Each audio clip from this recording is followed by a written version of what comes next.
So to understand a little bit what this idea of Darchei Emori, which is subscribing to particular ideas, not only signs that you see in the world, but also to particular ideas, holding on to certain ideas, in a way that itself becomes superstitious. What does that mean? That when a person subscribes to something and they subscribe to it as an absolute, and it's so much an absolute that they don't even understand that it's a certain perception that's creating that absolute for them. So I just want to give an example. I mean, this is a controversial example, but we're going to say both opinions, both understandings. Say, for example, now, there are certain people that, in the name of science, will say that this is the behavior that you have to take. And this is an absolute behavior. And this is the way we have control over things. This is on one group. The other side of this group would be people that would say that I don't trust anything that comes out of the government, and therefore every single thing that is being told is an absolute lie, and therefore whatever, anti-vax, whatever, something like that. So what happens in this very polarized society is that they're both these forms are both Darchei Emori. They're both forms of Darchei Emori. Because what is Darchei Emori? Darchei Emori is understanding like this: that this thing that I hold to be true is an absolute truth, and it's so absolute truth that in the name of some other truth, I don't see even the possibility of seeing it differently.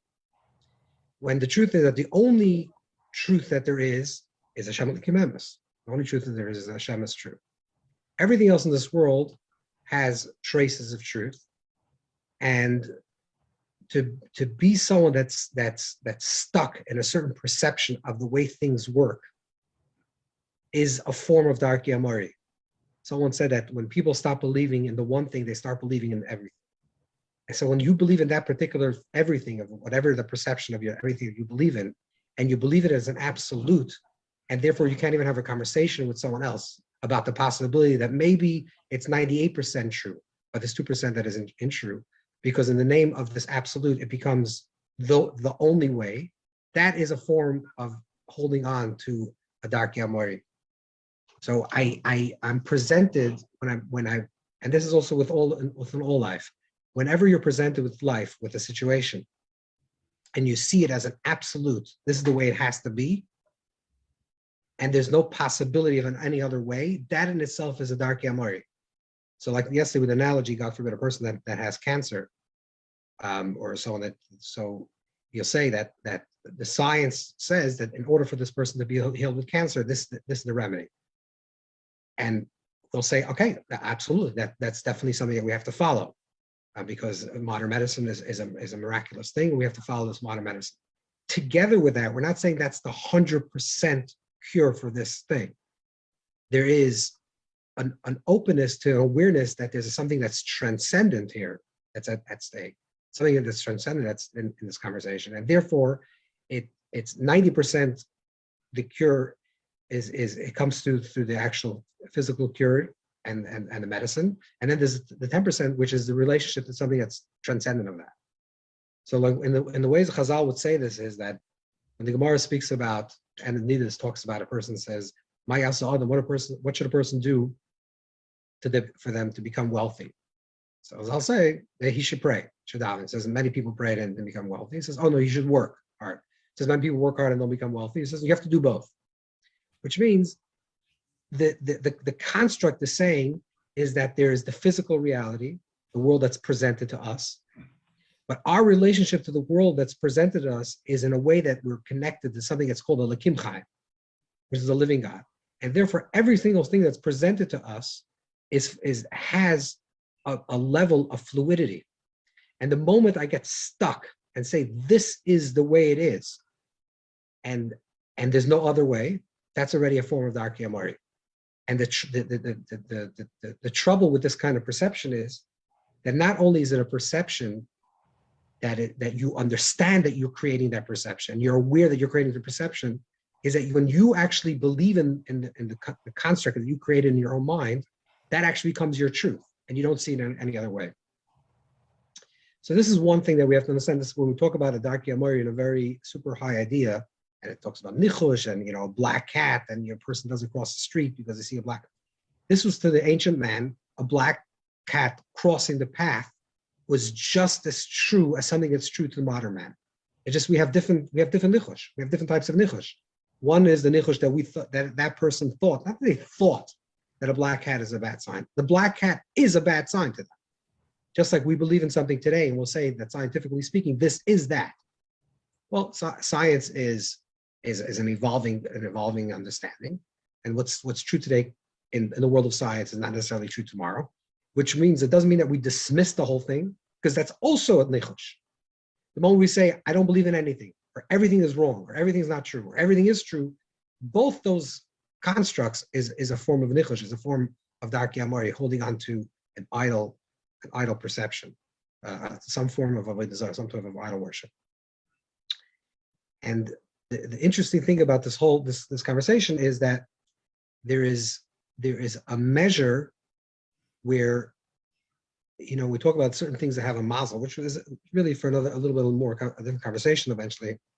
We say something has a mazel, and we say this person may akol tabel mazel. Everything is dependent on the mazel.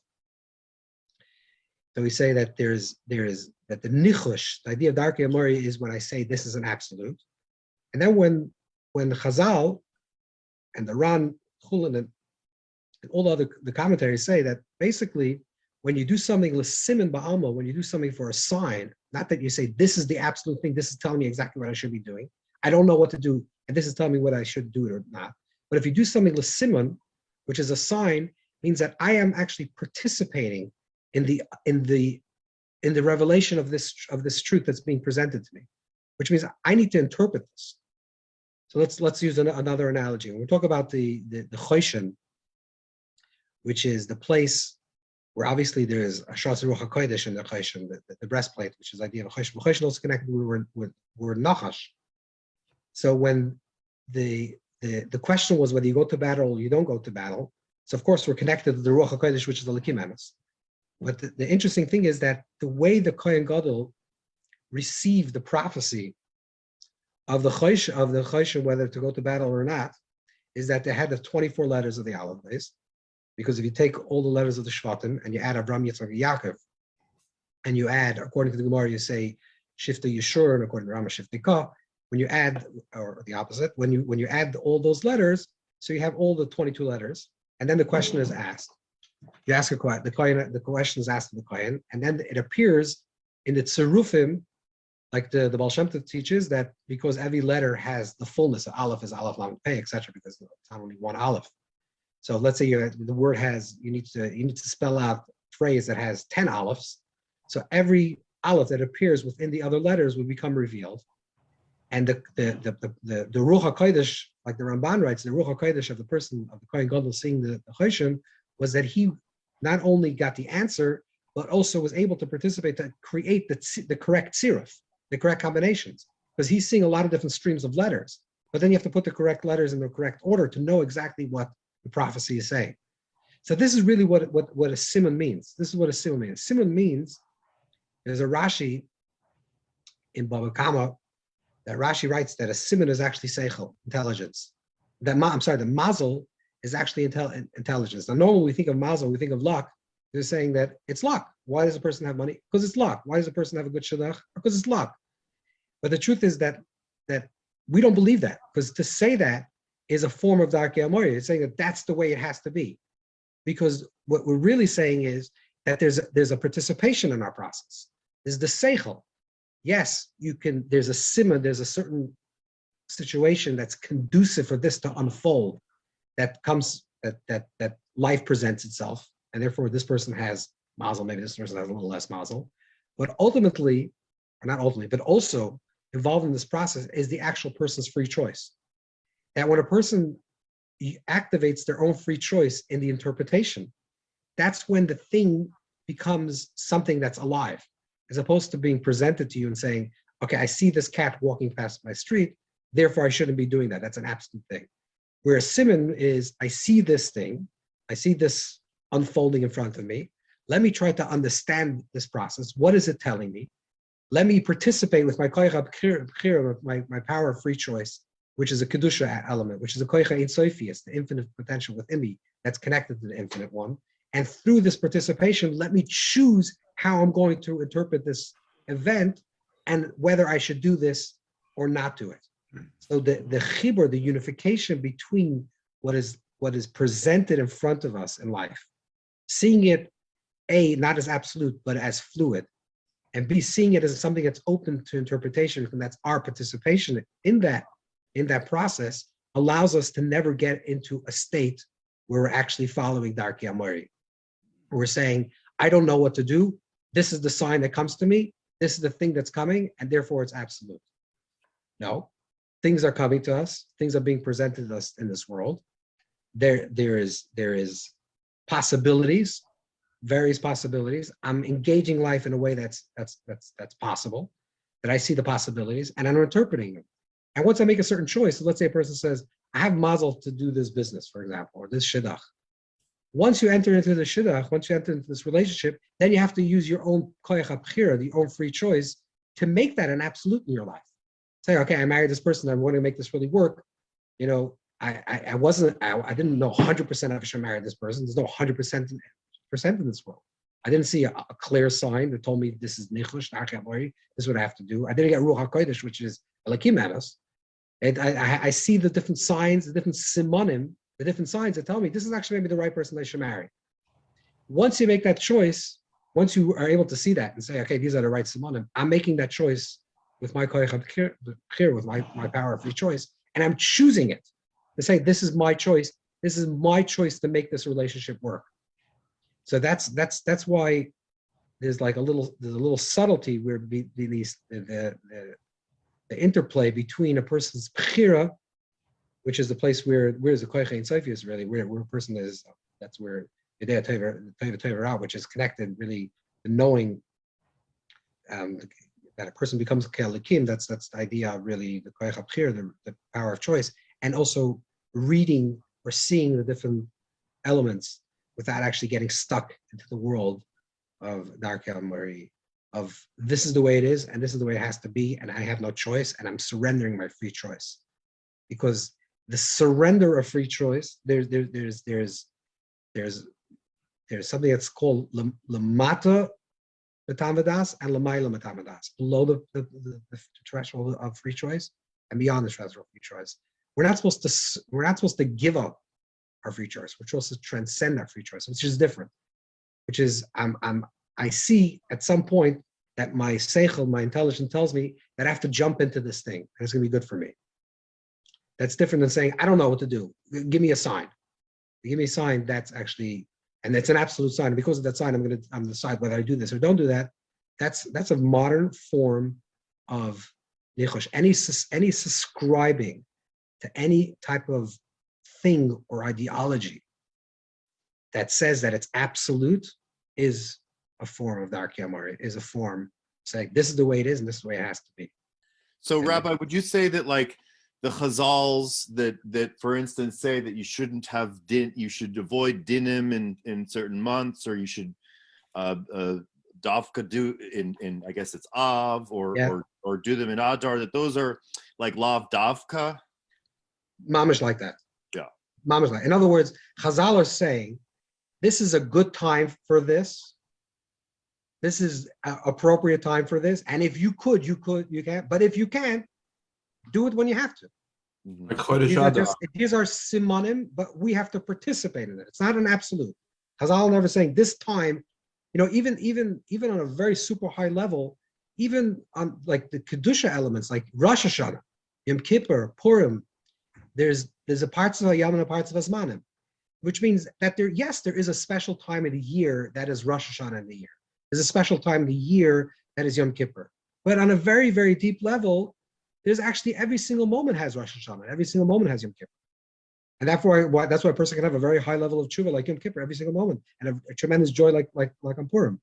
These are just like megalgalim schus liyom zakai. That's megalgalim schus liyom zakai, like Chazal say the Enotainus. we transfer those positive things to positive days. But of course, every day, if we choose it, and we choose it, we can actually create something. As someone said before about making kiddish between like 6 and 7. It's like it's a mini chabad, but really it also goes back. It's a taz. It has to do with mazel edom, and has to do with with Mars and the red planet, etc. So it's like, okay, isn't that a form of nichush? So it depends again. Like if you take this and you say, okay, I will never make kiddush between 6 and 7, and I'm so makbid, and I'm going to scream at my wife or my husband, whatever you're screaming at, then I'll make sure that if kiddush starts at 6:01, then that's nichush. If you say it's not a good time, I'm going to try not to make kiddush between 6 and 7. But what happens if my kid is really starving, and if the guests are waiting or something else? Okay, so then I'll wait. In other words, the moment I subscribe and say this is it, and it's only this, and there's no other possibility, that's a form of nichush. But it also works like in ideas, in the world of ideas. Like when I say this is a scientific truth, or this is a conspiracy, or everyone's talking nichush. This is a generation that everyone's talking nichush. Everyone's talking nonsense. Everyone's like, this is the absolute, or this is absolute, or the absolute, I don't believe in anything, or absolute, I believe in everything, or absolute, you're completely wrong, or I'm completely right. This is all forms of nichush. This is all forms of Darchei Emori. So may I ask a question, Rabbi? Yeah, absolutely. So at what point do you then make decisions based on you never make it based on. Well, you never make it based on your intelligence and your thought process, your person that has bechira. You say these are simonim. If I look at my life and say, I guess forms of like an example, for example, right? Like there might be a law that's about to pass in the United States that's going to impact thousands of employees if they don't get a vaccine, right? And so if someone has a very strong opinion, vaccines are really bad, I'm not going to get a vaccine, like at what point do you say like, okay, well that could impact, then am I going to quit my job? Am I going to move out of my state? Am I going to become homeless? At what point do you say, okay, I might have these beliefs, but my reality is pushing me towards something else? I just want to say that any type of belief that you have, where is it based on? It's a hunch. What is it? It's a feeling. Like what is this based on? That in itself could be a Darchei Emori. I'm not saying a person should or not. We're not getting into the conversation. The question is, when you evaluate what you believe to be true, what is the right thing or what the wrong thing is, you always have to ask yourself, is this like some type of instinct that I don't really understand?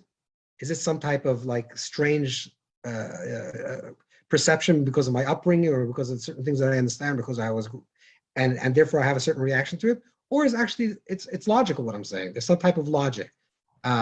I'm not saying logic is the be all and end all, but there has to be some type of seichel in this process. It's not like everything is wrong or everything is right. No, we have to be more subtle in our understanding of what's presented to us. The only truth is Hashem Elokim Emes. That's it. That's the only truth. Everything else is ma'ur of tov v'ra, has a little good and a little bad. Some a little better, some a little worse. We have to always understand what is skepticism. Skepticism to a fault is also a form of Darchei Emori. Just like rationalism to a fault is Darchei Emori. Everything needs a little bit of everything else. We have to be a little more subtle in our relation to the world because the world is actually fluid and we have bechira and we're connected to something that's higher constantly, and to recognize that. I have a question, Rabbi. Ravada? Just my question is, when you were saying that if someone saw a black cat walking, whether it was a good sign or a bad sign is based on how they saw it. If say a person was to say that today I saw a black cat walking and my mind tells me, hey, that it's a good sign. And tomorrow I'll wake up and I see a black cat walking, you know what, in my mind, I think it's a bad sign. So are they basically negating their belief system there, or is it whether you decide whether it's good, or once you decide whether it's good or bad, you've made a decision as to how it's actually going to be?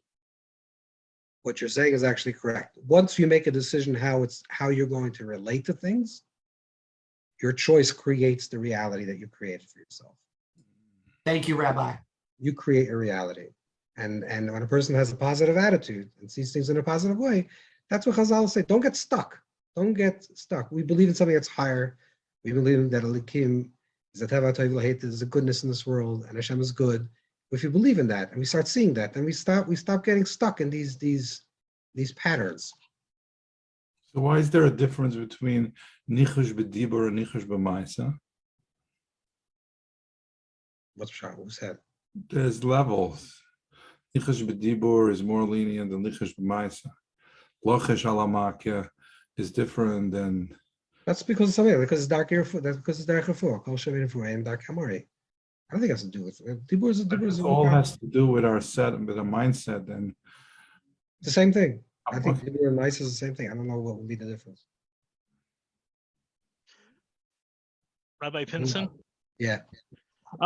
Does nichush technically apply only to having a future-oriented perspective? Can nichush apply to an art that's used for divining the past, although that's a misnomer because divining by definition is the future?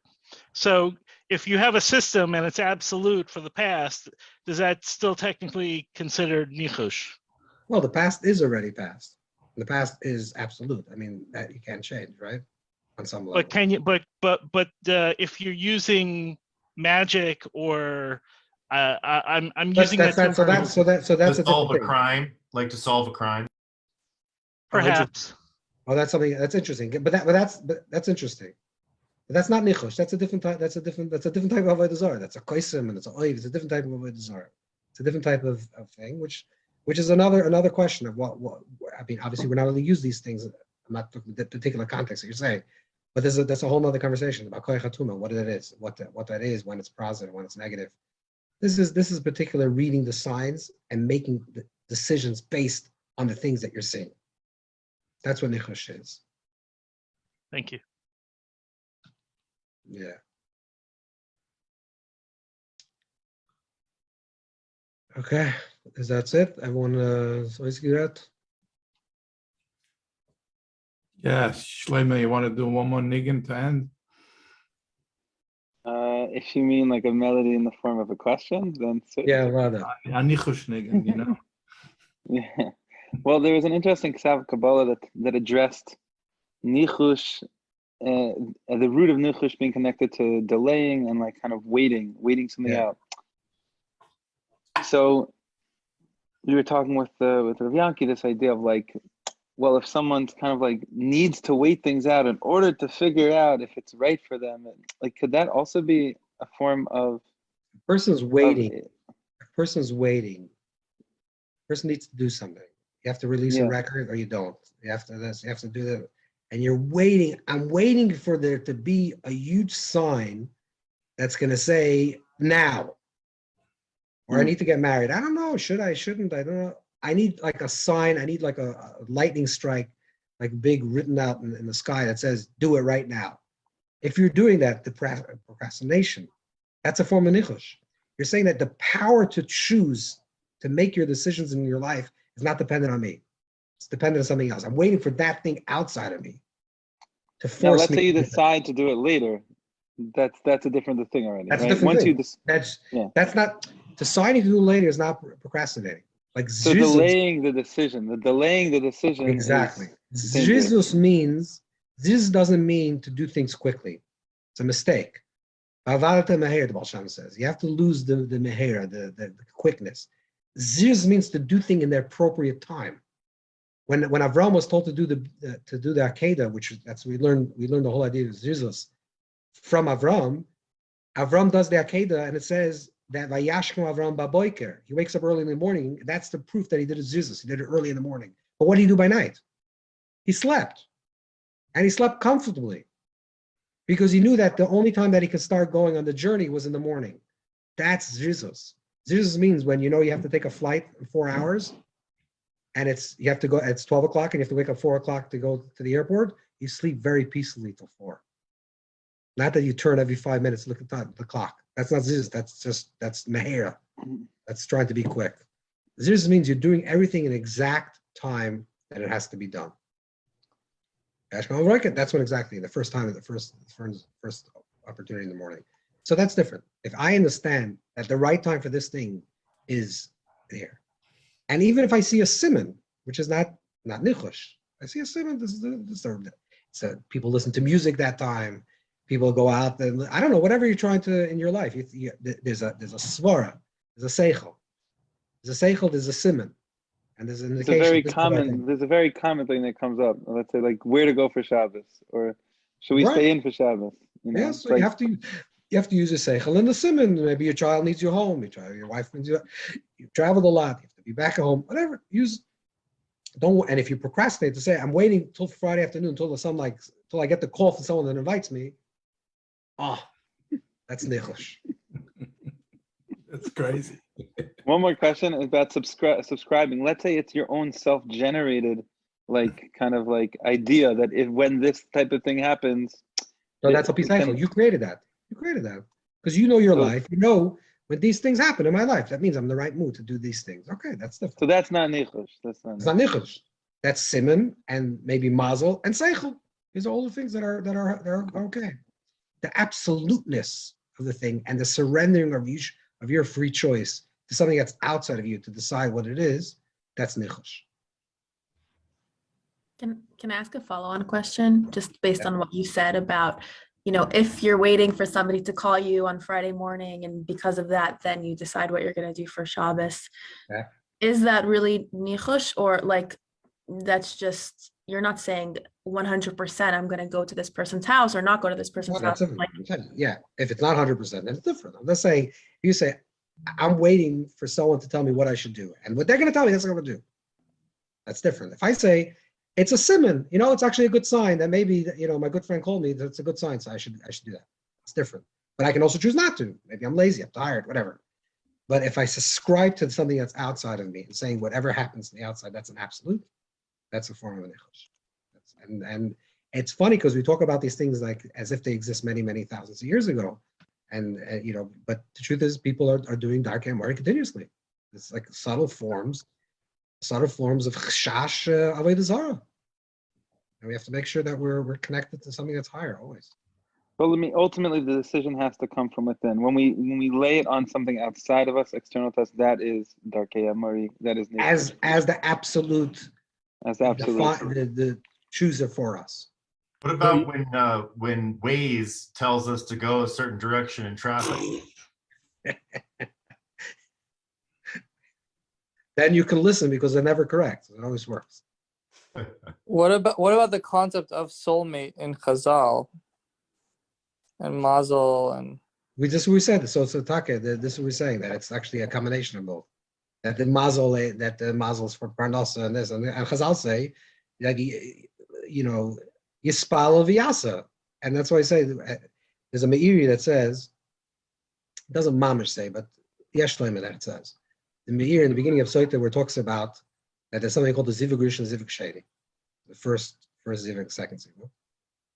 So Chazal tell us in the beginning of Soita that the first zivug is bas kol yotza, which is that it's a mazel, it's destined. The second zivug is lefi masav.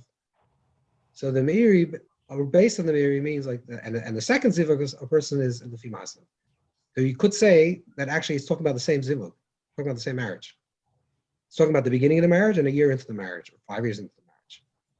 Yes, maybe shows mazavik zivugim, this is what it is. But you want to know who the person that you're married to, it's lefi masav, according to what you put in, what kind of effort you put into it. Mm-hmm. And you want to make sure that it'll be a zivug rishon and it should be sustained. You have to put in the work. You can't say, I married this person, lefi masav, it's a mazel, it's a zivug, fine.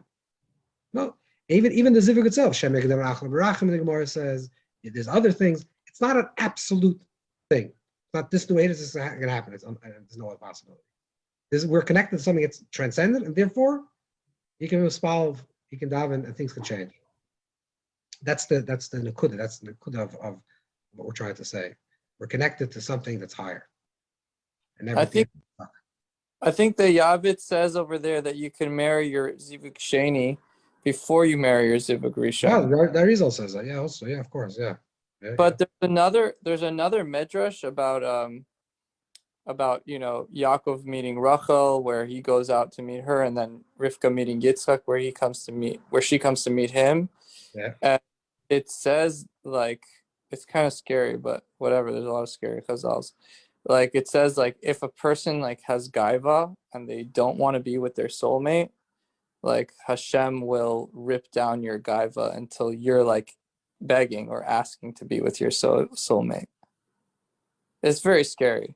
No, Because like, what does that mean? How do you know your soulmate? Like, what does that mean? How is that person supposed to know that they have gaiva and therefore they don't like want to be with their, you know, destined, so to speak? But that's also like, it takes away your free choice in a certain way. It's not mamish like that. It's not mamish like that. Has to do with That's just mida connected mida, right? exactly, and it has, yes, exactly. It's mida connected mida. It has to do really. There's Tikkun Leah, Tikkun Rachel. There's different type of they one of Rosh Hashanah, they two of Rosh Hashanah.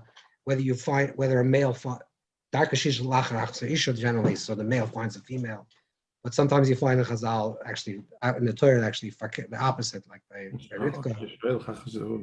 So it's really according to it's according to who your personality. Let's just say this way. It's like what you created in your personality. That's the way you're going to be attracted to your spouse. Yeah, and this comes from your bechira. But I don't understand. Is it, if it's bechira, then you don't have a destined.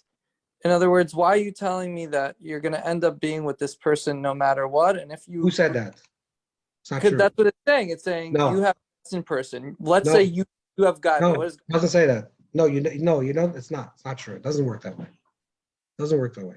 The Arizal actually says that even if you live with a person, this is kol sheken, but even if you live with a person, and you're married for 50 years, 100 years, or many years, live for a long time, you don't even know if this is actually a zivagrish until after the person passes away. And you can honestly say that I actually live a very harmonious life with this person. Then you can say, but maybe this is in fact your zivagrish that you're supposed to marry. So it's not an absolute. It's not why is that after they die? What's the because then you could say I lived my full life with this person and we had a good marriage. But up until the person passes on, you can never say that. I just want to conclude. You don't go by Achar Roiv? Most majority is good? The Reb Shlomo Zalman Auerbach, there's a minig Yisrael that after a person passes on, you go to the casket and you ask Mechila. And someone heard Reb Shlomo Zalman Auerbach walk over to his wife that he lived for like 80 years together. And he quietly didn't do this loud, but someone heard him over saying, it says, I don't know what her name was. He says, you know that I don't have to ask you Mechila for anything. I never harmed you, did anything wrong to you, or wronged you in any way the last 80 years. So he could say that it was Takei Zivug. But it was Moyerdika Bechira that he had. Tremendous amount of Bechira. When he was 90 years old, someone was walking, I don't know, I'm telling stories about him, but when he was 90 years old, someone was once walking up the steps to his apartment. Before he walked into the house, he combed his beard. He made sure his beard looked good. He made his hat look nice. He made sure that he had no dandruff. And the guy asked him, like, what are you doing? He says, every time I come into the house, I make sure that I have to look. So there's a lot to learn. We're gonna conclude, and Be'ez Hashem will continue tomorrow with Hashem. And Shkoyach, everyone. Tomorrow we're going to have Allah here at 7:45. So please be on time. And thank you again. We'll see you all tomorrow. go ahead, Zagis, and Hey, thank you.